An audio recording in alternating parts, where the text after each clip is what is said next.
Ever heard someone say, I don't go to church because of the hypocrites? This message is going to flip that excuse on its head. If you ever been hurt by people in church, this is for you. Hit like and subscribe if you believe this message.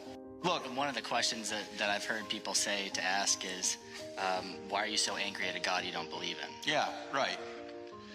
Church hurt is a problem. Let me point out something about church hurt. When somebody's been hurt by the church, that's tragic, but it should be expected. Why? Because we're all fallen. And here's a question you want to ask someone who's been hurt by the church. When somebody plays Beethoven poorly, who do you blame? You don't blame Beethoven. You blame the player.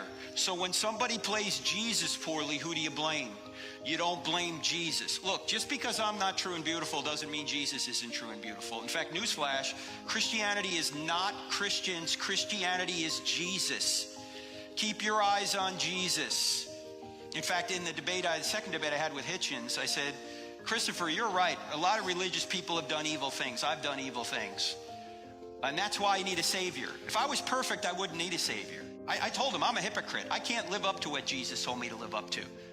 But if I could, I wouldn't need him. And when people say I can't go to church because there's too many hypocrites down there, I always say, come on down, pal. We got room for one more. See, the church is a hospital for sinners. It's not a country club for saints. We're all fallen.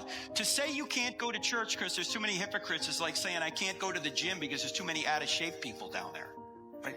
Like that's why you go to the gym, to get in shape. And one of the reasons you go to church, not the only reason, but one of the reasons is to get into moral shape. So it makes no sense. Also, I might point out that everybody's a hypocrite. Atheists are hypocrites. They don't live up to their standards. There's nobody that lives up to their standards except Jesus. We're all hypocrites. That doesn't prove anything other than we're fallen.